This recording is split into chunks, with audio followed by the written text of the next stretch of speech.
Assalamualaikum warahmatullahi wabarakatuh. Kembali lagi di channel Ngoprek Semesta. Kali ini saya akan kembali membahas mengenai persiapan ya, soal guru P3K PKWU untuk jenjang SMP ya. Jadi untuk jenjang SMP ini Bapak Ibu sudah saya sudah membuat video sebanyak 4 ya. Ini yang keempat dan kemarin-kemarin sudah ada part yang pertama, kemudian part yang kedua, dan part yang ketiga. Nah, ini adalah bagian yang keempatnya. Semoga ini adalah salah satu menjadi jembatan ya untuk kita semua atau Bapak Ibu yang akan ya besok ya hari Senin itu akan menghadapi ujian seleksi P3K di tahun ini ya untuk tahap yang pertama. Nah, mohon maaf Bapak Ibu, ini merupakan hanya sebagai latihan soal saja. Jadi saya hanya mengambil soal-soal ini dari buku paket dan juga beberapa modul yang disediakan oleh M-Modul SMP dari Kemendikbud. Bapak Ibu bisa cari aja di Google ya. Nah, jadi ini bukan prediksi ataupun bukan persis sama dengan atau memprediksikan soal ini akan sama dengan nanti ya di pas tesnya gitu. Jadi saya juga nggak tahu. Nah, tetapi mudah-mudahan gitu sedikit banyaknya latihan soal ini dapat membantu gitu. Baik Bapak Ibu, biar tidak lama kita langsung saja ke pembahasan soal yang pertama di soal guru P3K PKWU bagian yang keempat.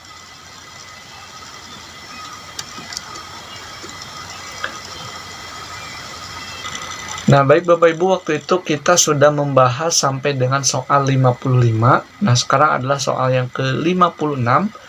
Nah, serat sutra dimanfaatkan oleh manusia sehingga menjadi benang yang berasal dari serat sutra ini merupakan salah satu jenis benang yang memanfaatkan benang ini yang berasal dari apa gitu ya. Apakah tumbuhan atau hewan atau pandang atau ulat. Kalau misalkan kita memilih tumbuhan itu jelas salah ya. Atau memilih hewan. Nah, hewan juga itu banyak macamnya. Jadi tidak spesifik. Kalau misalkan kita milih ulat, maka itu adalah jawaban yang tepatnya ya. Jadi serat sutra ini berasal dari ulat. Kemudian soal nomor 57, kapas lebih banyak digunakan orang sebagai bahan apakah rumah tangga atau tekstil, apa kerajinan atau kosmetik. Nah, ternyata kapas ini lebih banyak digunakan orang sebagai bahan tekstil ya. Bukan rumah tangga aja, tapi lebih banyaknya itu digunakan untuk tekstil. Nah, soal nomor 58, serat yang berbentuk jaringan disebut dengan apakah bulu atau wol atau filamen atau sistem jaringan.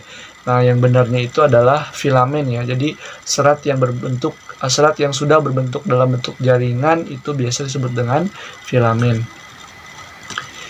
Soal nomor 59, bahan serat alam dapat dibagi menjadi 3 jenis, yaitu tumbuhan, hewan, dan udara, kemudian tumbuhan, hewan, mineral, kemudian biji kopi, kedelai ulat, sama tanah batu atau kerikil. Nah, ini serat-serat alam yang jenis-jenisnya itu ada 3 macam. Tetapi kalau misalkan kita secara kasat mata, sepertinya keempat jawaban ini ada benarnya ya.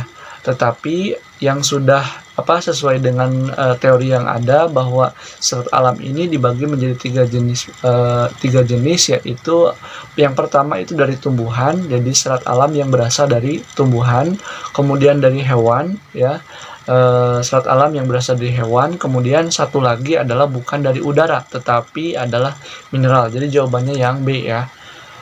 Bahan serat alam dapat dibagi menjadi 3. Yang pertama ada tumbuhan, hewan, dan mineral. Kemudian soal nomor 60, teknik yang digunakan pada pembuatan makrame adalah apakah pilin, anyam, simpul, atau membatik. Jawabannya itu adalah yang C ya, yaitu simpul. Kita lanjutkan ke soal nomor 61, benda kerajinan memiliki fungsi dalam pembuatannya dan fungsi tersebut adalah apakah sebagai benda pakai dan benda hias, atau hanya sebagai benda hias saja, atau sebagai benda pakai saja, atau ergonomis karya seni. Nah, ini jelas sekali ya. Jadi benda kerajinan ini memiliki fungsi tentunya selain dapat digunakan sebagai tempat hias ya, hiasan, itu juga biasanya kerajinan itu biasanya digunakan sebagai benda yang dipakai atau dimanfaatkan kegunaannya. Artinya untuk soal nomor 61 ini jawabannya adalah yang A. Soal nomor 62. Nah, di soal nomor 62 ini patung keramik penghias taman merupakan produk kerajinan yang dijadikan manfaat sebagai apa nih? Apakah kelengkapan busana, apakah kelengkapan suatu benda, atau hanya kelengkapan rumah, atau hanya kelengkapan upacara adat. Jadi untuk patung keramik ini biasa digunakan untuk menghiasi taman sebagai pelengkap rumah ya. Jadi jawabannya yang C. Soal nomor 63, keberadaan kerajinan bahan lunak dapat memperindah penampilan apabila benda tersebut apakah memberi penekanan atau kekhasan pada satu benda, atau merupakan pertanda atau simbol, atau C, menambah keindahan atau sebagai bagian dari karya seni. Jadi jawabannya itu adalah sebagai menambah keindahan ya. Kemudian soal nomor 64, di bawah ini yang bukan termasuk dalam bahan lunak alam. Nah, ini yang bukan termasuk bahan lunak alam ya. Apakah tanah liat atau getah nyatu atau polimer clay atau bubur tisu? Ini jelas sekali ya. Jadi tanah liat, getah nyatu sama bubur tisu itu termasuk ke dalam bahan lunak alam. Jadi yang bukannya adalah polimer clay. Soal nomor 65, pengolahan bahan lunak pengolahan bahan lunak alam dilakukan dengan apakah alami, tidak dicampur dengan bahan buatan, atau dicampur dengan zat kimia tertentu, atau jawaban A dan B benar. Ini kalau misalkan untuk pengolahan bahan lunak alam itu biasanya dilakukan dengan alami ya, atau tidak dicampur dengan bahan yang buatan. Baik itu bahan buatan yang bersifat kimiawi ataupun yang lainnya. Jadi jawaban yang benarnya itu adalah jawaban yang D alias jawaban A dan B benar. Soal nomor 66, getah nyatu merupakan getah dari pohon nyatu yang berwarna apakah putih, merah, coklat, atau abu-abu ya. Jadi getah nyatu ini adalah berasal dari getah dari pohon nyatu itu sendiri. Nah, getahnya itu berwarna apa? Apakah putih, merah, coklat, atau abu-abu? Jadi jawaban yang benarnya itu adalah yang A ya. Nah, itu jawabannya. Soal 67. Nah, soal nomor 67 ini adonan tepung yang dilumat hingga kalis dan mudah dibentuk merupakan asal dari bahan lunak alam, apakah bubur tisu, flour clay, atau polymer clay, atau fiberglass.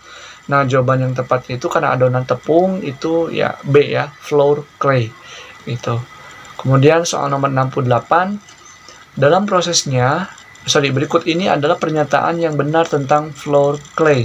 Kecuali ya, apakah dalam prosesnya dicampur dengan air, kemudian flour clay ini tidak tahan air, atau hanya dapat diwarnai dengan pewarna alami, atau dapat dilakukan dengan menambahkan pewarna sintetis agar warna menjadi lebih cemerlang. Nah, jawaban yang 3 ini adalah benar, yaitu yang pertama, pernyataan tentang flour clay ini adalah yang pertama, dalam prosesnya dicampur dengan air. Kemudian flour clay ini tidak tahan air ya, maaf. Kemudian yang berikutnya, yang ketiga adalah flour clay ini dapat dilakukan dengan menambahkan pewarna sintetis agar warnanya ini menjadi lebih cemerlang. Jadi jawaban yang kecualinya adalah yang C ya. Jadi flour clay ini tidak hanya dapat diwarnai dengan pewarna alami saja ya, bisa juga dengan pewarna yang lain ya. Salah satunya adalah pewarna sintetis. Soal 69, gelas mug didesain dengan menyertakan pegangan agar memudahkan penggunanya. Hal ini sesuai dengan prinsip apakah gunaan atau kenyamanan, keluasan, atau keamanan. Nah, jawaban yang tepatnya itu adalah yang B ya. Jadi gelas mug ini ada pegangannya, bermanfaat atau untuk memudahkan pelanggan, sehingga ini sesuai dengan prinsip kenyamanan gitu. Soal nomor 70, dalam merancang produk kerajinan setiap pengrajin harus memperhatikan faktor-faktor permasalahan objektif sebelum memulai perancangan. Berikut ini yang termasuk dalam faktor teknis, yaitu jadi yang termasuk dalam faktor teknis dalam merancang suatu produk kerajinan ya. Apakah yang pertama metode produksi yang handal, kemudian pemasaran yang tahan persaingan, kemudian kebijakan penciptaan atau kenyamanan? Nah, jawaban yang tepatnya yang berhubungan langsung dengan faktor teknis itu adalah yang A ya, yaitu metode produksi yang handal. Itu perlu teknis atau teknis yang handal juga ya. Soal nomor 71, nilai kenyamanan, keamanan, kesesuaian, dan kepraktisan harus dipertimbangkan dalam perancangan karena menyangkut faktor ergonomis, estetik, ekonomis, atau teknis. Nah, jawabannya tepatnya itu adalah yang A ya, yaitu faktor ergonomis. Kita lanjutkan, berikut ini yang termasuk syarat pertimbangan sebelum proses perancangan dan faktor estetika adalah apakah menampilkan bentuk keindahan, memiliki daya pikat, terjadi keserasian, atau semua jawaban yang benar. Jawabannya itulah semua jawaban benar. Jadi berikut yang termasuk syarat pertimbangan sebelum proses perancangan itu. Yang pertama adalah menampilkan bentuk keindahannya, memiliki daya pikat, sama terjadi keserasian gitu. Jadi jawaban ini semuanya benar. Soal nomor 73.